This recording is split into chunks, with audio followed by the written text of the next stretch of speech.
Hi, this is Natalie Hoffman of FlyingFreeNow.com, and you're listening to the Flying Free Podcast, a support resource for women of faith looking for hope and healing from hidden emotional and spiritual abuse. Hi, welcome to episode 3 of the Flying Free Podcast. Today, I'd like to introduce you to a friend of mine, Rachel. She is going to be visiting with me, kind of like sitting down in your living room and having coffee, at least 50% of the time in these podcasts. And I'm really excited just to have conversations with Rachel that you guys can listen in on. These will be topics that are really important to both Rachel and myself, and I believe that they're going to be really important to you too. Rachel is the community support director within the private Flying Free membership group. And so she takes care of, she does a lot of the administration in that group, and I could not do that group without her. So I'm really excited. She's also a friend of mine, and I'm really excited to just have these conversations with her. So Rachel, why don't you tell us just a little bit about yourself, and then we'll get started. I am so excited to be talking to you today. I'm armed with coffee. I'm all set up for a conversation over coffee. Awesome. My name is Rachel. I have been divorced about 9 months now, longer than that, learning about this topic, emotional abuse and marriage and life in general. And I'm still a student of those things and always looking to learn more about what God says about marriage and who I am in Him. And so I have a 13-year-old and an energetic German Shepherd, and they both keep me very busy. And God uses me things about about life. And so it's always surprising where things pop up like that. But I am so excited to be here, and I'm looking forward to diving into this. Yay. Okay. Well, ladies, today we are going to talk about a question that you can ask yourself throughout 2019. And I got the idea of this question. A friend of mine actually sent me a link to a YouTube video where this New Ager kind of person was suggesting a question for her listeners to ask themselves. And the question that she challenged her listeners to ask was, in any decision that comes up in their lives, was, what would a woman who loves herself do in this situation? And that question was so intriguing to me.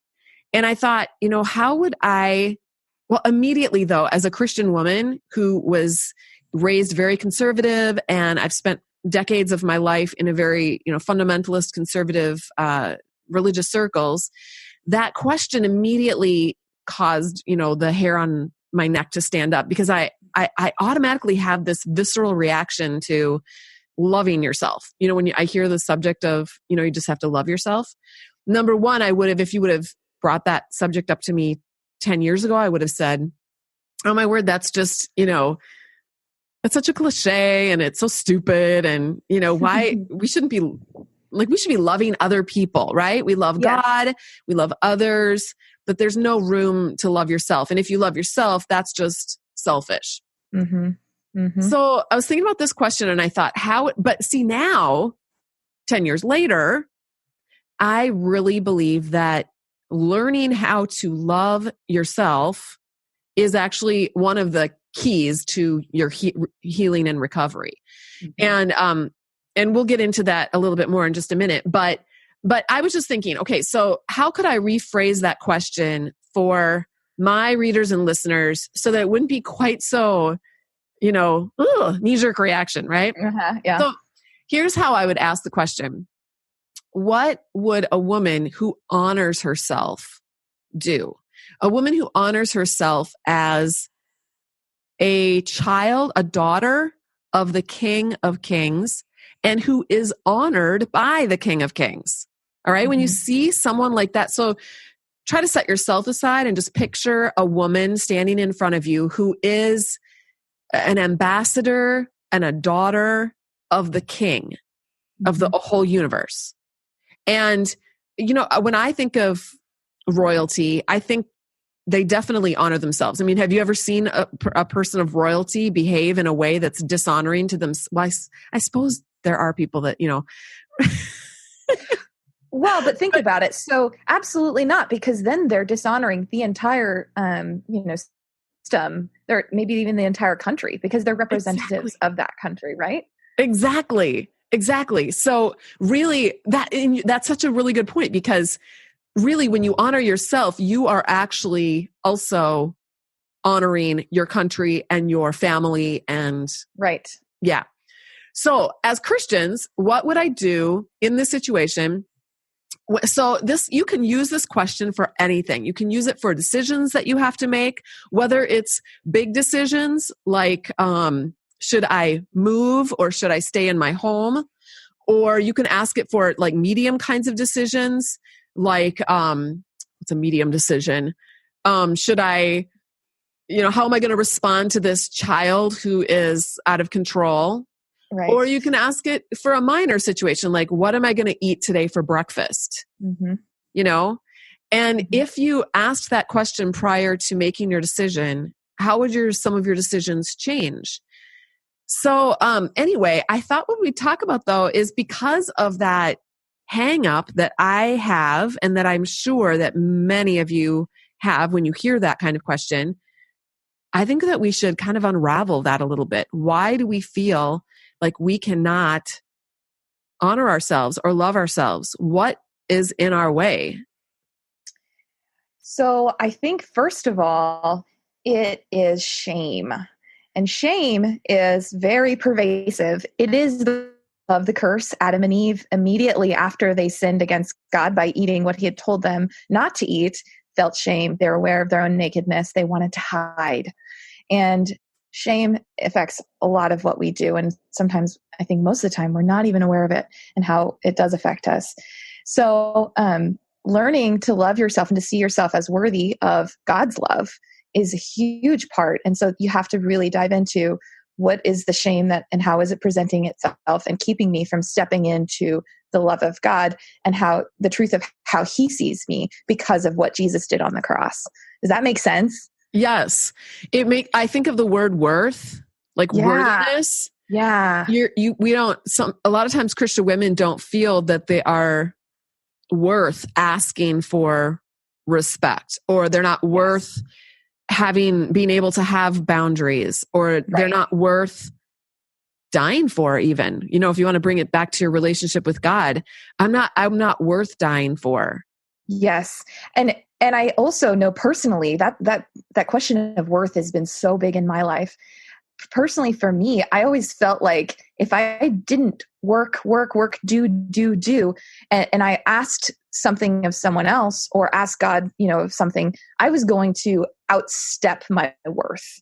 It was going to tip the scales, and I had asked for more than I could ever ask for, and my worth was expired, basically, or I had overstepped my bounds. And so I actually wear a bracelet on my wrist that is very simple. It's silver with a chain, and it has a cross, and it is designed to remind myself that I was worthy to go to that cross. Jesus thought that I was worthy enough to go to that cross and pay the price, and for me, so that I could be in relationship with God. And that means I have infinite worth as a child of God, as a daughter of the King. So I have to look at that quite a bit. That's beautiful. Yeah. I think, have you felt like, well, I have worth when I do certain things or fulfill certain obligations, or like, what are some things that you've in the past felt like I have to do these things in order to feel like I have some worth? So, a big one for me was, is my husband happy with me at this current moment? Because if he's not, I don't feel worthy. I don't feel like I'm doing what I need to be doing in my life in order to earn my worth. And I've had to really step outside that, because that was a bottomless pit that I could have kept pouring myself into. And he was never happy with me. It was never enough. Yeah. And I think that question of enough is a big one also for women. What am I enough? Am I just as I am going to be worthwhile? And so those are things that we wrestle with. But I was just reading this yesterday in Galatians 3, and I just want to encourage. Galatians is a wonderful book. It is a beautiful picture of God and the story of learning not to fear man but to fear God, and that's been big in my life. But Paul's talking to the Galatians, and he says, "Does God supply you with the Spirit and work miracles among you by the works of the law, or by what you do, or is it by hearing with faith?" Hearing the truth of who Jesus is and what he did for us with faith. So I loved that verse, and I actually wrote it down for myself because back to that over and over again, because I think it is really easy for us to get sucked into the works of the law, trying to earn maybe not our salvation, because we know we can't earn favor with God or earn his. No, it's just hearing with faith. And the other thing is having an accurate picture of how he sees us. And Natalie, I just want this story because I've come to realize the most accurate picture of God's love for us is a parent looking at their newborn baby and seeing that love for them. That baby can't do anything for them. There's no way that that baby earned their love, but the parent is pure, and it's like cool. Really, it's out of this world, and I think that's because it originates from God. But he's my 13 because when he was born, the doctors put him on my stomach, and he immediately pooped and peed all over me.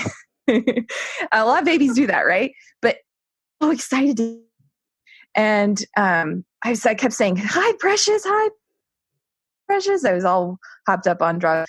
But he had just pooped and peed all over me, but he was more precious to me than I could ever have thought or ever pictured in my, and that's how God sees us. We're dirty in our sin, right? We have pooped and peed ourselves, but he loves us in that. And he's just enough to make a way for us to be in relationship with. And it makes the sweetness of what Christ did on the cross for us just that much more rich. Right. Well, and when, that analogy makes me think too of, we don't think of our babies when they do those things, when they cry or they have diarrhea or they throw up or whatever. We don't think of those things as being like barriers between us and our love for them. And like you would, I grew up believing, and even as an adult believing that my sin created a barrier between me and God. And it does. I mean, sin does create a barrier between us. But even after I was saved, that there was a barrier between God and myself every time I did something that I determined was, or that someone else in my life determined was not acceptable. And that then it wasn't acceptable to God, to the point where I would go to communion service, on a Sunday morning. And there maybe had been, I had 9 children. So Sunday mornings, getting everybody ready to go and nursing a baby and the whole 9 yards didn't always go very smoothly. In fact, I don't think it ever went smoothly. But and then I was living with someone who wasn't the most encouraging person on the planet. And so I would, by the time we got to church, I felt so much shame and so much, we go to church and we'd be smiling, but I knew I felt like such a hypocrite, and I wouldn't take communion. And I would think, because I thought I'm not worthy to take communion. So the very point of communion, which is to remember Christ's, but see, we were taught that in our church, that you take communion, that if you take communion when you have sin in your life, then you're actually, you're violating your church, or you run in danger of, I can't remember there's a verse. I should have prepped, before I got on here, but I didn't know I was going to go this direction. But I felt that it wasn't appropriate to take communion if you had sin in your life, that you had to have made everything right. So, I know there was at least once or twice where I would actually lean over and I knew my husband was not happy with me. I would lean over and I would say, I'm sorry that I, got upset about this. Will you please forgive me, just so that I could take communion? And then at other times I would just not take communion. But he always took communion, but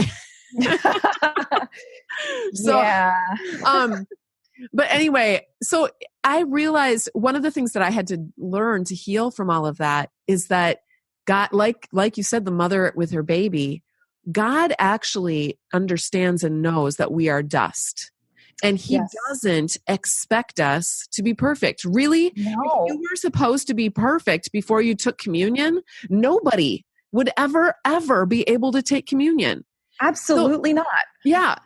So there's this double message of, yes, grace for salvation, but after you're saved, you need to dot your I's and cross your T's, or else God will, you've put up a wall between you and God. And if other people aren't happy, if your husband, especially as a wife, if your husband is not happy with you, then of course God is not happy with you, because your husband is God's representative in your life. Yeah. I firmly believe that. What an utter perversion of God's truth. And that is so hard, because what is the most deceptive to us? It is truth mixed with lies.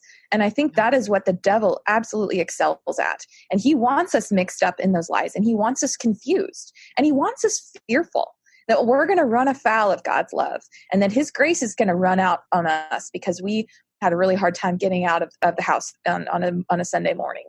Yeah. Right? You finally outstep the bounds of God's grace, and you better fix yourself, right? But it's mixed with this truth of, if you really do have a genuine, if there's something between you and a brother, right, as it says in the Bible, then you're supposed to make amends, right? And that, I think that truth, it can be twisted into, this is all on you, and you've not done enough, and how dare you, and the grace has run out.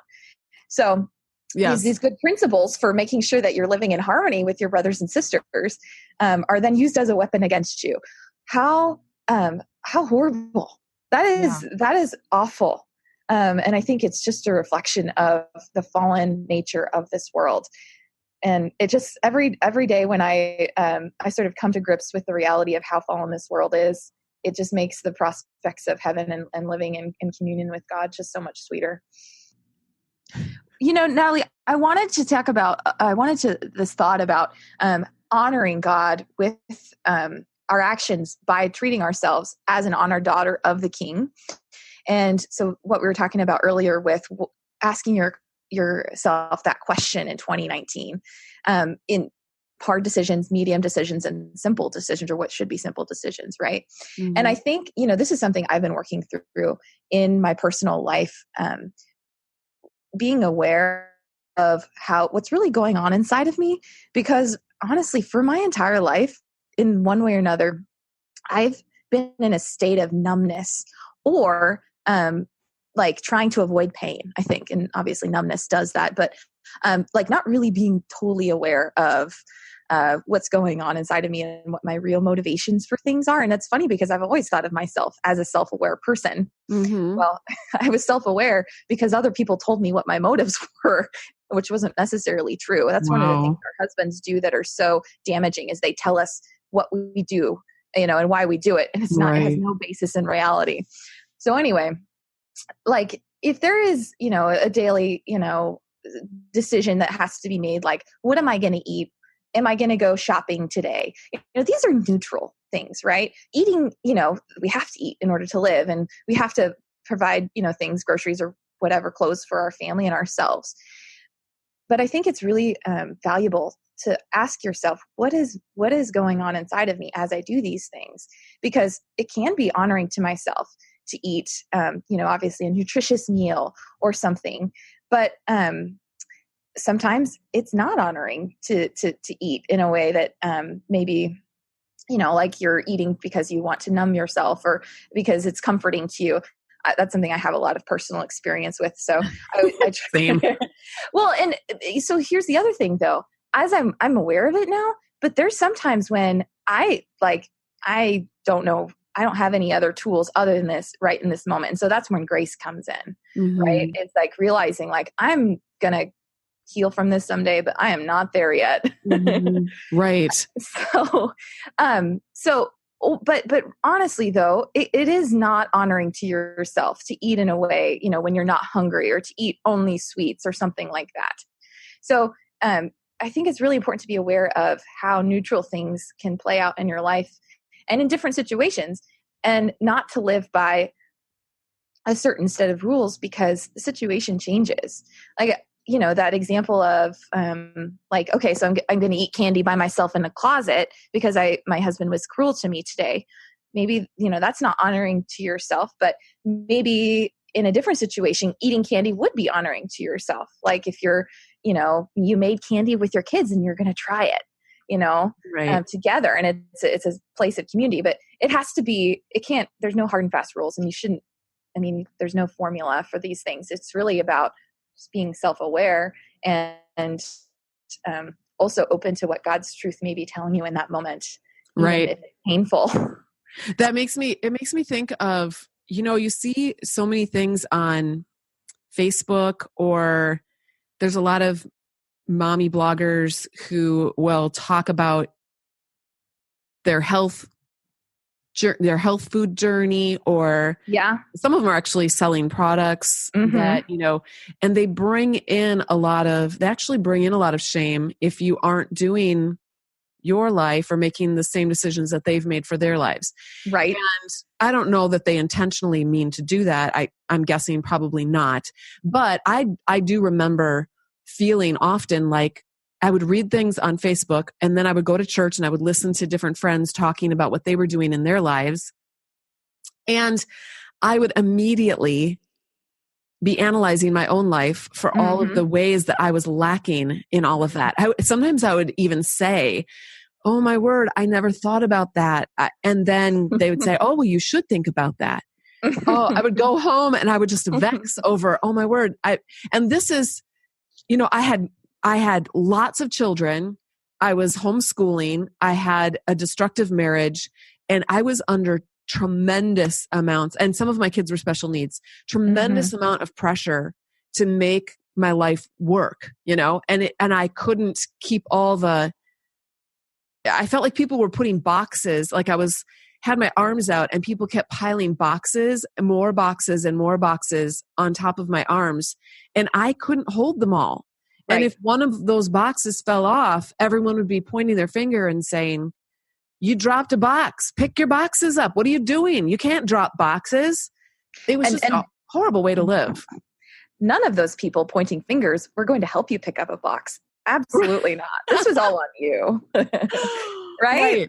And what were they doing? They were accusing you. And, you know, you're walking around with these boxes and you drop one and they're there to accuse you. Who is the accuser?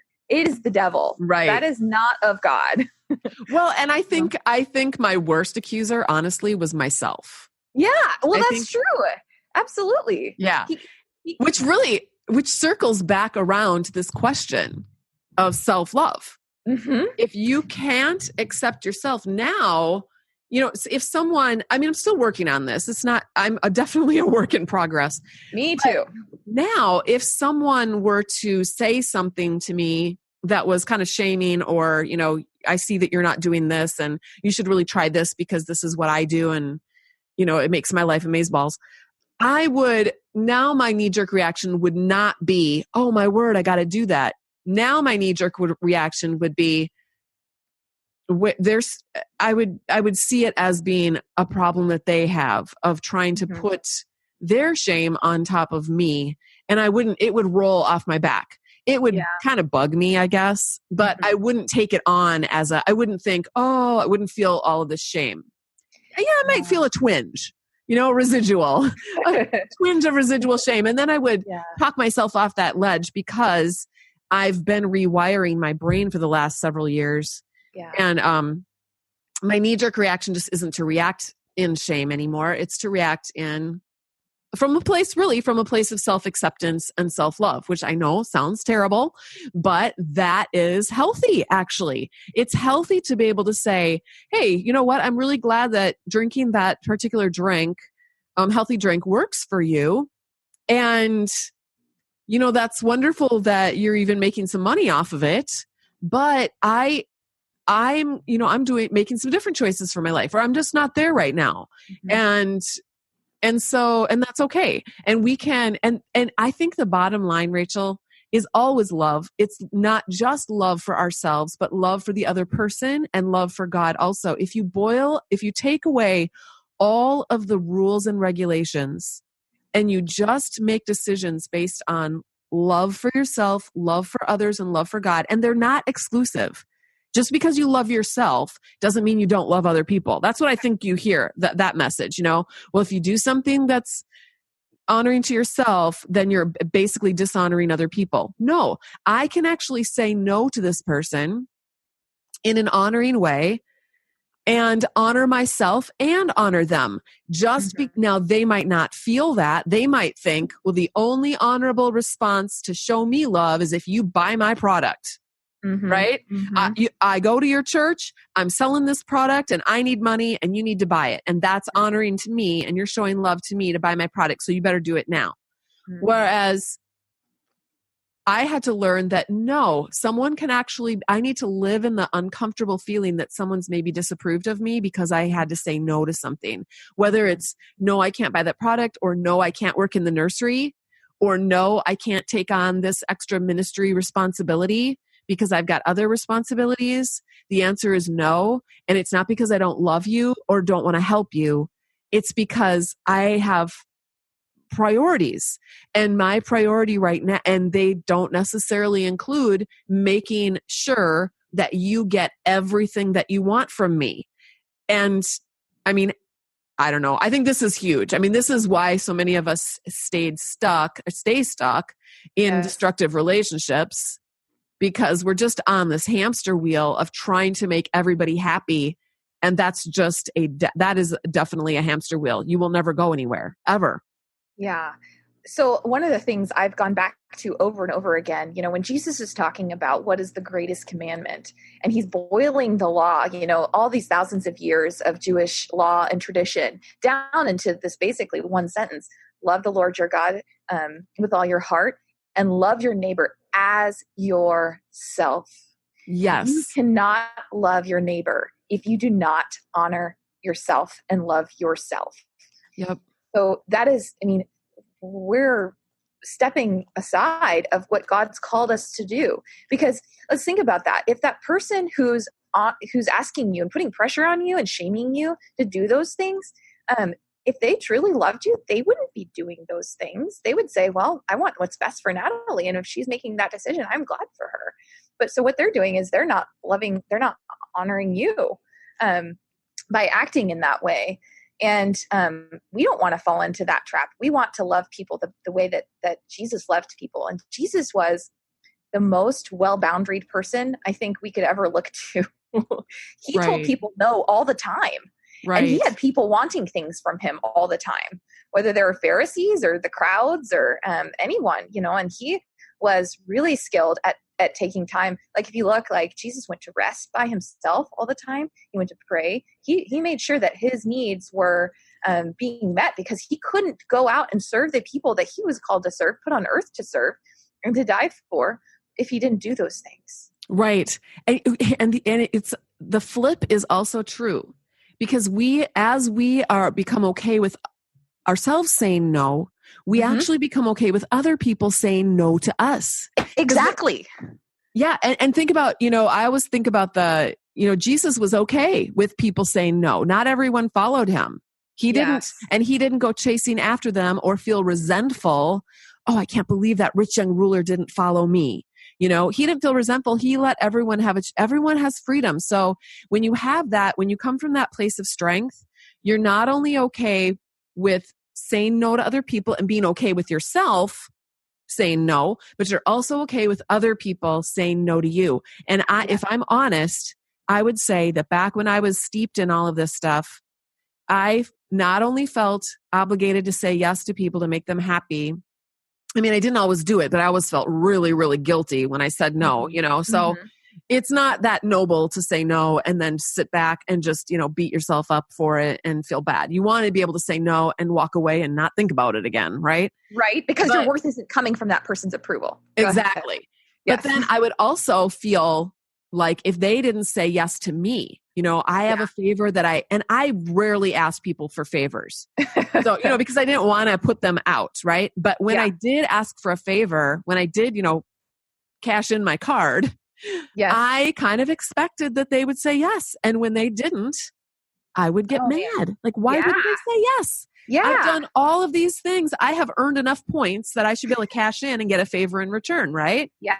So that wasn't really loving for me either, to give them the freedom. It really comes down to, I'm going to control my life, but I'm not going to control other people. Other people have the right to say no to me. I have the right to say no to them. And we can all still have relationships with each other that are healthy in spite of that. Because we love each other and we want what's truly best for the other. Exactly.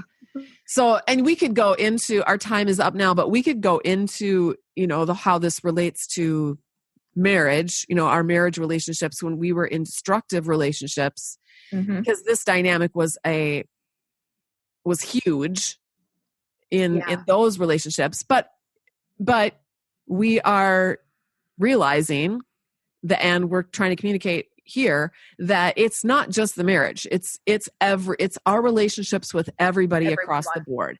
And one of the signs that we're getting healthy is seeing that we are able to say no without feeling guilty. And we're also able to accept other people's no. I recently, there's been a situation recently where I really felt strongly that someone should make a certain decision that would affect my life. And they didn't make the decision that I thought that they should make. And it was very, very upsetting to me. And I really had to just step back and go, that's their right to not make the decision that I thought that they should make. It wasn't kind. It wasn't loving, but I can understand, I tried to put myself in their shoes and understand why they did what they did. And this is not an unhealthy person, okay? This is actually a very healthy, boundaried person. But I just had to see that. I could see then, like you were talking about being self-aware, I could see inside of myself, there's still some problems. I still have some problems inside with expectations of my own. And so we're always going to be working on that. But anyway, this was really good. There's a final thought I wanted to share. Yeah. And that is, as you're working through the shame and looking internally at what may be causing you to act out in ways that are based in shame and that maybe aren't the most honoring to yourself, I just want to encourage the listeners here that just step into God's grace, bring His grace into that place where you are, even if it's uncomfortable, even if you've been trying to hide that from God all your life. He knows, and He loves you just the same, and He is patient and kind above all else. And surrender to Him and His healing, and surrender to how He wants to sanctify you and grow you and help you be more mature and walk with Him, because He will, even if it's slow. And that's how I think that's how God's works. At least that's how I see it in my own life. It's over a season. It's never in one day. Sometimes we do get revelations in one day that are sort of life-changing, but more often it's plodding along every day with consistency, with a Bible in your lap, finding out about the character of God and what He says about you. So just bring grace into that, not the works of the law and striving and trying to earn anything, because you can't. Yep. Okay. So, and I will just close by reminding everyone of the one question to ask yourself throughout 2019. According to this new age guru person, she said, if you ask yourself this question, she said it in a voice like that. If you ask yourself this question every time you come to make a decision, your life will be completely different 1 year from now. So I'm going to say it in my own kind of tone. I really do believe that if you ask yourself this question, what it's going to do is it will rewire your brain to view yourself, instead of viewing yourself as this wormy person on the ground who's worth nothing and full of shame, and just, view yourself the way God views you, which is a woman of honor who belongs to Him. You are His daughter. So you're a princess, if you were to look at this from a royal perspective. and ask yourself, what would a woman who honors herself and honors her father do in this situation? And not to bring shame onto yourself, but to see yourself as a person of honor. So also to close, I just want to remind everyone that if you're a new listener, hit the subscribe button, leave a comment. If this is, these are topics that are important to you, leave a comment, let us know what you think. Also, if you are interested in learning more, you can always go to my website, www.flyingfreenow.com, and sign up to get on my mailing list. The sign up is right at the top of the page. All you have to do is put your email address in there and click the button, and you will be on my mailing list. I do not spam.